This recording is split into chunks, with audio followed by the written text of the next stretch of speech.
thing.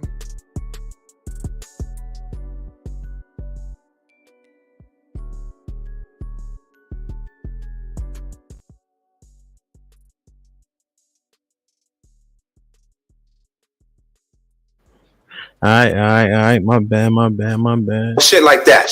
Put him in a fucking bedroom. Get him out. I had to sort something out real quick. All right, so let's chop this up, man. You need to understand. So what's turning delusional? What turning delusional looks like? The reality of chasing rich men. 8 at the table. I recommend y'all subscribe. You know what I mean? I feel like this is a growing platform. My man's, I don't even know his name. I only watched like a couple times, but it's mostly clips. But let's get into this one. You said that you've gotten these things from other men. Okay. Previously, yes. Right? Are you with any of them now? No. Okay. So I don't know what the reasons might be for them not working. But my question is, if they were giving you... Yo, I like the timing. Soon as he said, so what the reasons might be why you're not with them anymore, and then they zoomed out. Bruh. Come on, man. You everything that you were asking for. Mm-hmm.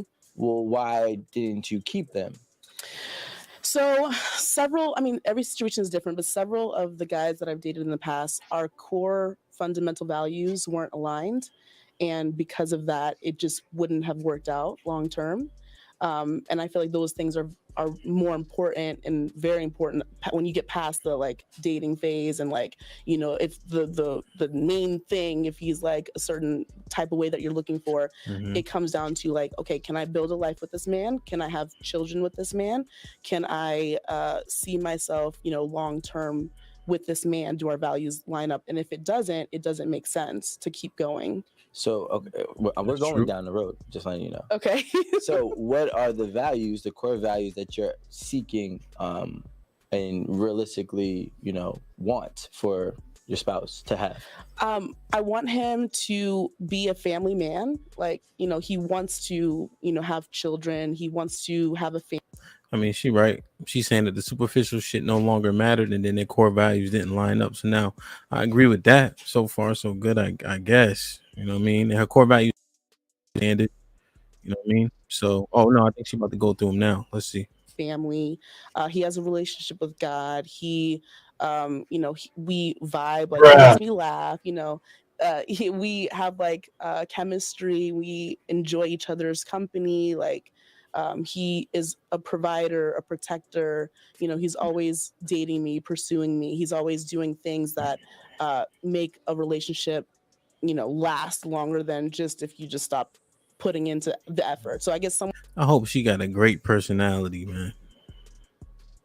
That's it. I hope she got a great personality. Someone who's consistent, someone who's putting in effort, someone who wants to be there, wants to be in the relationship. That's the kind of things that I look for in a man. Okay, so it's all right. I'm going with my own theory. So now, this is what I'm hearing, and correct me if I'm wrong. We can discuss this too.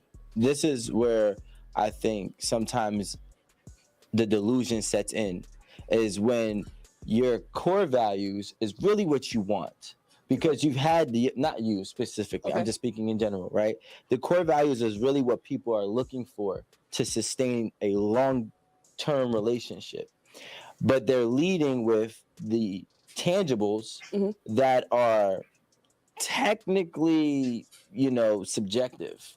Because if I can possess all these tangible things, take you on a trip or do whatever and take you to this restaurant, buy you clothes and pay for your hair and nails, but I don't align with God, or I'm not a family man, then I still don't work for you.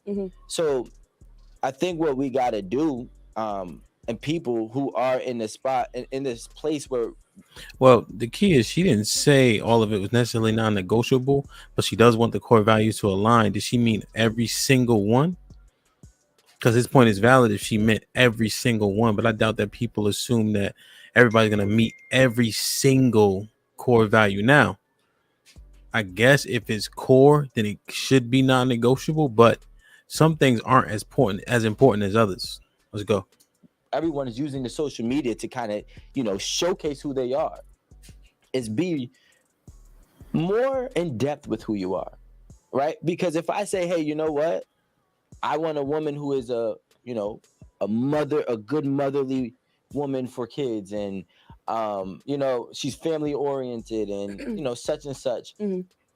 I think that limits the backlash, because I can't live with a girl who's not a family oriented woman, right? Okay. But I can date a girl who is a bad B. You know what I'm saying? Like, Okay. you know what I'm saying? But like she's only temporary, just as is the things that you're asking for the man. So now my question to you, to make it full circle, is, given that your dating history, if you had those things and it didn't work out, do you feel as if your expectations were in the wrong place? No.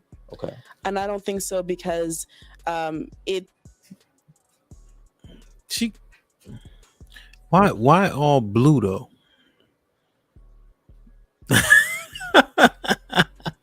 Bruh.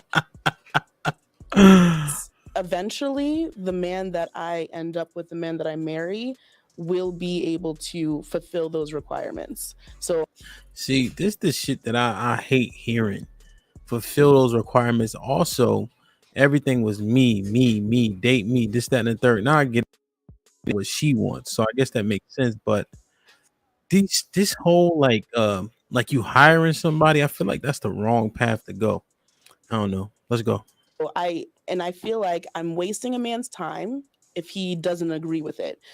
Because I feel like you said my values are what I want. Yes, this is what I want. So a man who wants to date me and is, and I let them know, because I'm very upfront, I'm very straightforward. I don't like to be, deceitful or beat around the bush. Like, you know what you're getting, because I'm very out there with it, because I don't want to waste his time and be disingenuous. I feel like I'm being. Ladies, answer this question for me. Is her rib supposed to be out? Like, is it supposed to be out? I don't know. I never wore that type of shirt before. So is her size supposed, like, that's how it's supposed to look, right? My genuine self when I let you know, like, this is what I like and this is what I want. I think what happens is people try to set the bar high, right? They set the bar high to protect themselves, and they set the bar high because if I can at least get this, if this doesn't work out, I still got something out of it. But realistically, the bar being set high is really disregarding and dismissing what you need and trying to replace it with what you want. What do I need? What you need is a family man. What you need is all the reasons for why the guy who possessed all the tangible things gave you but didn't work out. Those missing elements are the actual necessities, because if he possessed those, I'm assuming he would probably still be here. Yes, you're right. And this is, yeah, exactly. And then also, just on top of that point, she said men plural met some criteria but not all. So all of those men criteria, or was she being were her priorities not in order? It didn't work out because he wasn't that family man that I'm Okay, so they speaking on somebody specifically at this point. looking for. And I'm gonna ask you, how do you determine in a dating relationship if he is going to be that person for you? Because I've dated guys who don't have money and who don't match the requirements. They can't give me those. They can't provide for me in that way. They're definitely family men, but I'm thinking about, okay, like, I'm gonna have to go to work. I'm gonna have to, like, bring the bread home. I'm gonna have to, like, take care of us, because he's a nice guy and he's a family guy and maybe he's a good father, but he's not a provider. And that puts me in a really bad position to be the provider. Okay? Is it okay? So provider, I guess in this day and age, the I think the definition has changed. It is very difficult for anybody with a family to provide without two incomes, to sustain, to grow, to be able to save without two incomes, based on inflation and just the world today. So I'm just wondering, is she saying that she prefers the provider over man, but she led with family man initially? But I think that money gonna start talking. All right, let's go. Okay for a man to be, I'm just asking this is opinion. Actually, ladies, is it okay for a man to be a good husband, a good father, and not a financial provider? No. I think it depends. I'll say it's subjective. I'm just acting. I'm asking personal. Oh, yeah. I'm answering. I think it's subjective because See, here we go, man. Bruh. Shit like that. Shit like that. This Shit is like what that. grinds Shit my like that. gears. Shit When like you that. add so much subjectivity, how authentic and how fruitful is the conversation for people listening? Because what happens is if you make everything subjective, now you don't something, and then it's to each its own. We can't keep doing that. We keep perpetuating that where everybody just doing their own thing. We one of the people in this earth that do not come together. We stay divided. I just put up a post. I said, man, I admire the LGBTQ movement because they have effectuated so much change that took black people hundreds of years. Now, obviously, there's different factors, but so many years to obtain it. Sound like, hey, they banded together, they're getting it done, right? Objective in some which way. Somebody you have to agree and then go. But subjectivity allows us not to agree, and everybody's supposed to be okay with it. someone who may not be able to provide financially for you can be all these other great things, and that is okay for you. But it might not be okay for me, for her, or for her. Okay, thanks. Like, come on, man. Put him in a fucking bedroom. Get him out of here. Come on. Any and everything. I hate that shit. That's why this might be risky. We got to stand on something. Let's go. And I'm gonna be honest. Y'all already know why I stand. So there's no guessing game. And to be honest, even when I was young and I was dating, I'm not even gonna say that because it doesn't sound good. I'll tell y'all off camera. Wow.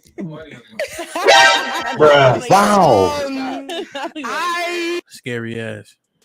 I'm gonna be honest. Like, if someone, if economics and like financial status or whatever, if that's important to me, I'm gonna be honest. I'm gonna limit who I talk to. And for some people, limiting like your options may not work for you, but it worked for me. And the only reason I limited my options because I already knew that I wasn't going to be comfortable in a situation where, somebody could treat me nice and be loving and caring and this and that, but you can't take me on a date. Nope. You can't put gas in my car. So he can be loving and caring and this and that. He can't take you on a date. He can't put gas in your car. I just feel like loving and caring should be priority over. And it's not to say that this man not working, but can he pay 80%, 70% of the bills? Maybe not. But the equality button has been pushed several times. So what if it's 50-50? Right? What if you put your gas in your own car, but he's loving and caring? Because that's what I feel like women been asking for and shit. Now let's see what else she got to say, because she already didn't say something, man. Put him in a fucking bedroom. Get him out of here. Come on. Talking about she gonna say it off camera. Why you bring it up so fast? You can't fly us somewhere for an anniversary. These are like real talk. These are kind of basic things. Let's take the whole plane thing out of it. A date. Like we talk about this. Like when you go to therapy or something, they'll say have a date night. And let's just say that date night is at your house, but the lights cost, the gas cost, the water cost, the champagne cost, the cooking oil cost, the steak cost, everything. So you need money. And I really think it's like it's real bullshit that people act like money is not important. Yeah. It's important. How important is it? And then how much of the workload, the money load, are you willing to share? Because a lot of women nowadays want to act like they want to share it and everything, except for the bills. Let's go. Money is important. It's the money. It's when it's not about, and I agree. Listen, you need money regardless, especially here, right? Now, it's not about the money. It's about the expectations and the level and the amount of money that you're requiring. See, that's when things become delusional. A $500 dinner twice a week. Now you're spending $50,000 a year. That's kind of crazy. You came out of nowhere with who is that? I mean, I'm sure a $500 dinner is. But here's the thing. Think about it. I've been to dinners, you've been to dinners, right? If we go to Ocean Prime, that bill is gonna cost $400. That's another $80 tip at least. Twice a week. But if you go on a Monday and a Friday, you go on a Friday and a Saturday, maybe you don't go to dinner, but let's say you do something, right? It's still a lot, right? But some men can do that and not even bother them. But that's not the point that I'm making. The point is that I'm saying is first and foremost when you're starting to hold on, let me negotiate. Let me see. Dinner, but let's say you do something, right? It's still a lot, right? But some men can do that and not even bother them. But that's not the point that I'm making. The point is that I'm saying is first and foremost when you're starting to negotiate, right, expensive livings, you already put yourself in a very small percentile of men that you have available. Yes. Okay. Then you have to look at what is realistically your odds. Now, I'm just gonna be blunt. Then you have to consider how you look, right? And what those men are wanting. Mm-hmm. If those men in this area are wanting black women, then white women, you might be asked out. Mm-hmm. You know what I'm saying? And vice versa. If they want a skinny woman or a thick woman, like now you have to really, really weigh out all of the variables for this small percentile. And then you have to be like, okay, I really have a 1 to 2% odds in this country. And then on top of that, the crazy thing is they still might treat you bad. And they still might not be a family man. And they still might possess the core values that you're looking for. And you're going back at it again. What's the alternative?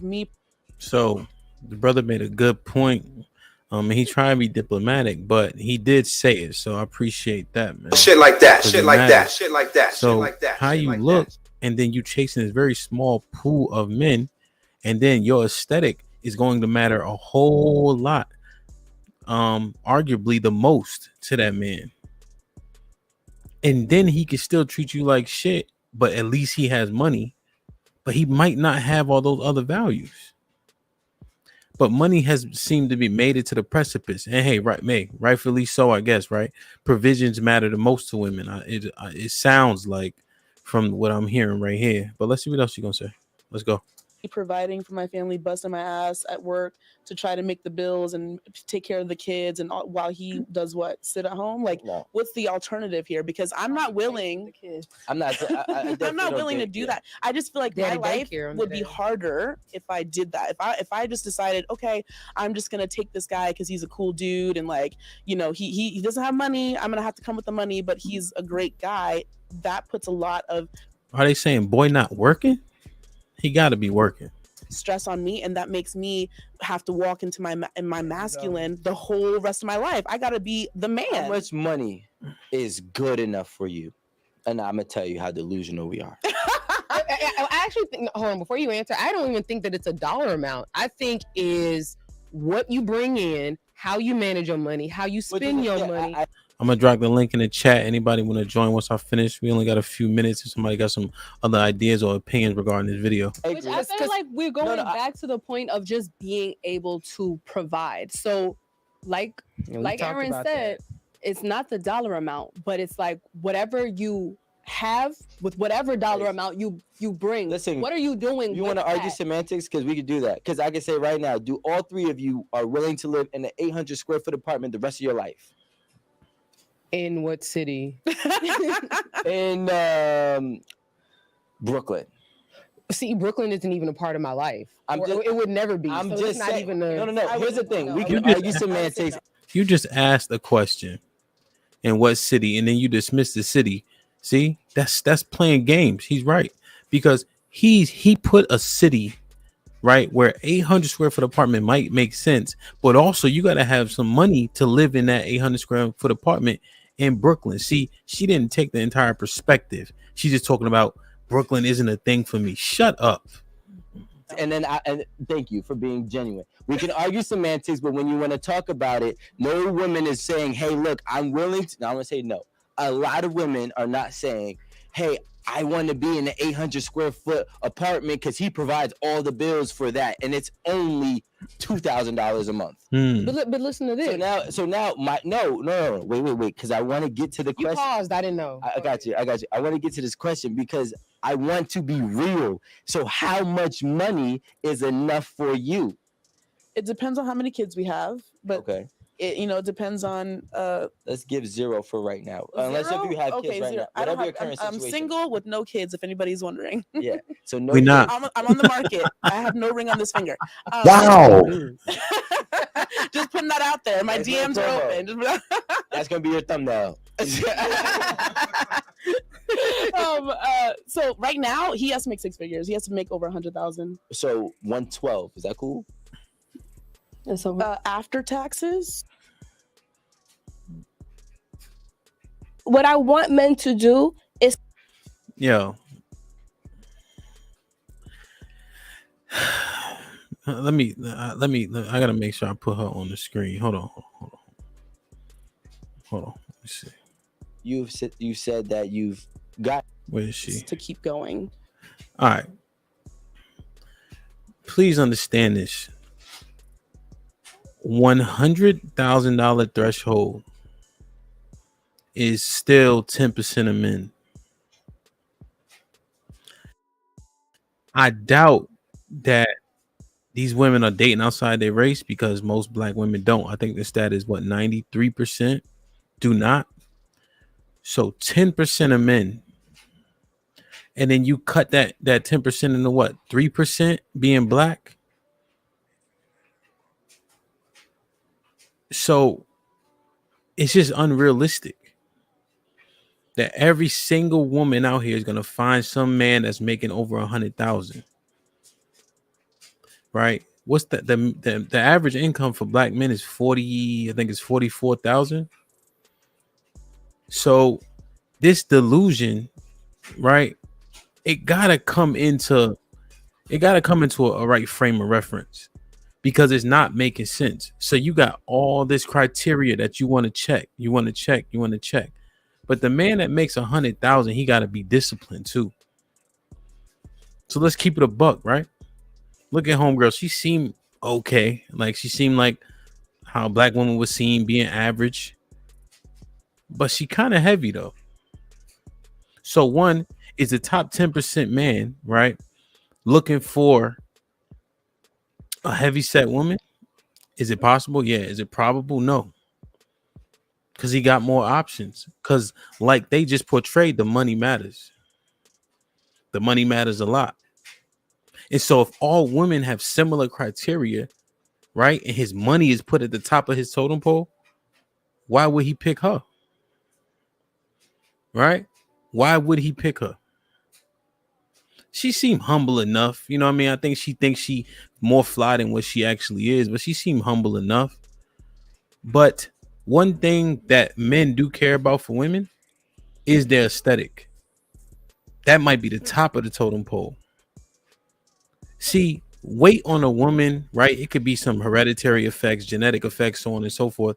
But it's not just because you're heavy, right? Men assume it also shows a lack of discipline. So if you have a top 10% earner, he got to be disciplined. He got to be willing to go get it. He got to put his head down, right? He has to have a particular fortitude to get to that point. So what make him pick you when one, your aesthetic is super important, and secondly, if you are heavy set or overweight, to us, it also shows a lack of discipline.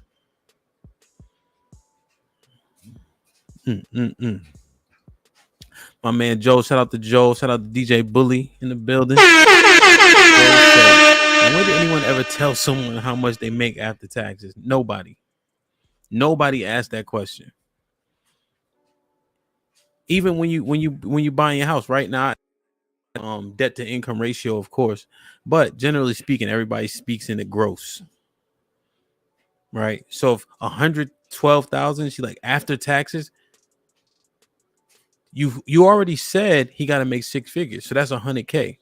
So if you take home 112,000, what is that? $240,000 a year you making? 200,000 a year you making? Like they ain't even thinking. They just talking, man. That's a good point, bro. Shit like that. Shit like that. Shit like that. I don't know, man. I don't know. It's crazy. Yeah, Joel's right. Everybody speaks in gross. I mean, Stevie Wonder could see that. Everybody knows that.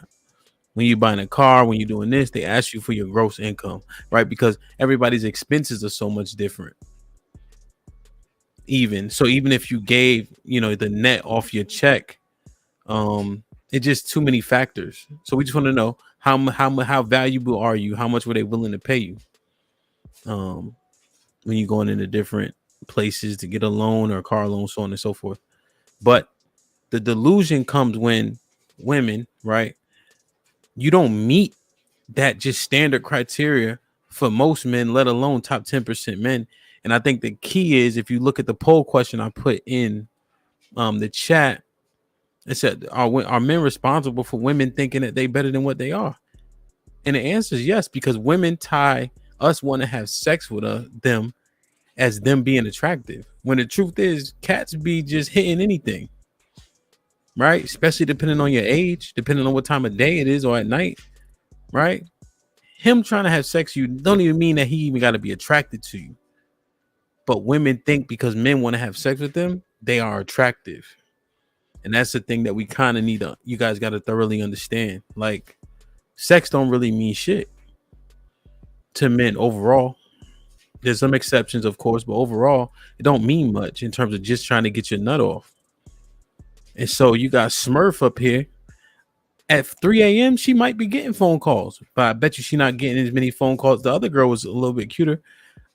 So her phone, I'm just using them as an example, right? Her phone might ring at 9 p.m., 10 p.m., right? Same dude calling both of them. He might call the girl in the brown at 9, 9:30, 10. Oh, what you doing? So on and so forth, right? That don't land. Guess what he gonna do? He gonna call Mama Smurf at 2, 3 a.m. Like, fuck it, my last resort. And she think because she getting that phone call, it mean that she look good or that add to her value. No, you just the last option. Don't tie sex with thinking that you're attractive. It's not the same thing. It's not the same thing. And Joel said, if you make 112K after taxes, is 185K before. Word. So I was far as hell off. Put him in the fucking bedroom. Get him out of here. Come on. I said 250K. So yeah, 185, right? But she just asking questions. Like, there was no logic behind her saying that, Joe, right? Her saying what's she say, after tax or before taxes? Like, that's 185. What is that's top 1%, right? Top 1-2% earner. Your chances are slim to none. Average women range between a 4 and a 6. 90% of us are average. 90%. Everything that you think make you an 8 don't make you an 8. It makes you the 4 that you already were. Right? 5 is cool. 6 is cute. Right? 7, I feel like, is a safe number, but 7 is cute. 5 is cute. 4 can be cute. Right? It's only 1 through 10. But all that shit that you think make you a 8 or make you a 10, it doesn't. We don't even like it like that. That stuff that you guys put on the pedestal, we don't care.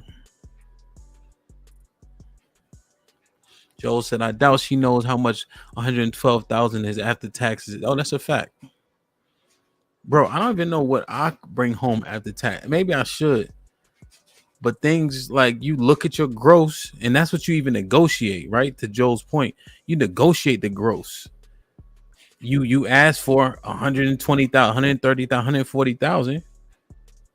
Nobody goes in there and say, hey, I want my net to be X.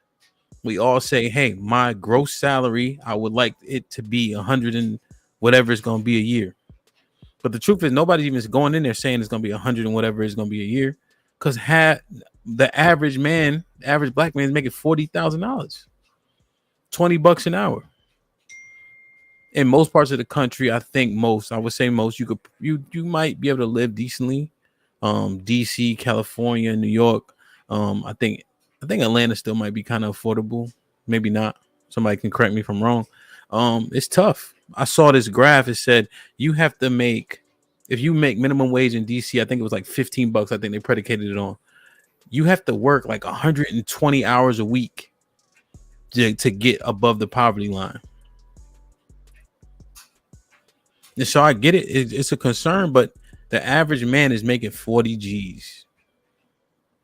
So he gonna need your help in contributing. So in knowing that, find a man that can be loving and caring, and that's gonna be a family man and go hard for you, as opposed to trying to find a top 10 to 1% earner who don't need to value you because he got so many options. I think that's the brother's point. I gotta find my man name too. I like how he doing it. I think he a little bit too nice, but I feel like he can get at him if he needs to. But yeah, just measure it out. Like equality, pushing for it. Want to be less submissive, they want to have a partnership. So if you want to have a partnership, this makes a lot more sense. That he's gonna make what he's gonna make, let's say 60 grand, which is, I think he's doing okay. And if you bring in 60 or 80 grand too, now boom, look, now y'all up, y'all doing y'all thing together, because all men aren't gonna qualify to provide all the provisions, not in today's age. You know what I'm saying? Which is okay. If you're looking for a partnership, because when you're looking for a partnership, you can do and act the ways that you do and act, right? You can put your degrees on a pedestal. You can argue your husband down. You can question all the decisions. You can even be the leader in that situation. And partnership might be what makes sense for most people. Don't mean it's a lack of respect and things of that nature, but it might make the most sense, right? And I know all quote unquote alpha and all this shit, but you may not qualify. You may got to work your way to that, right? And you could start out here with your wife, and then if she want to be your helpmeet, boom, you building up, and then you get to that precipice, right, where you making 6 figures and you can provide more, and she don't have to work as hard, right? Then maybe the dynamic can change. But if you need to start out working this thing together to get this shit popping, do so. It's not a bad thing. Joel says, but is a woman really checking for a man that makes the same amount she does? No. Women are naturally hypergamous, right? So they looking for something that elevates them, a man that elevates them. So no. And I think that's a good point. And I'm just saying that maybe they should. Because this grandiose man that you're looking for that's 6 feet and making 6 figures is slim to none. I say this stat all the time. 14.5% of the population of men are 6 feet and over. 14%. So the rest of the men that aren't at 14% are not 6 feet. And then if you want to dwindle that down to the people who are making 100K, they chasing this little pool of men. It is said that it's I think 18% of men having sex with 20% of the women. That's why it's like 3 times more women have babies than men. They all chasing the same dudes. Why am I settle for Mama Smurf? It doesn't make sense. Dope, man. Hey, listen. Once again, this channel is called, let me just make sure, because I want to give my brother his props. 8 at the table. What turning delusional looks like, the reality of chasing rich men. It's dope, man. I like chopping this one up for sure. Yeah, man, we're gonna do live reactions every time I feel like it. You know what I mean? I'm always gonna drop the link in the chat. If anybody want to pop on, if they got a difference of opinion, they want to help review the video, we can do all that. You know what I mean? But yeah, good work. Like, share, subscribe, tell a friend to tell a friend, and we out.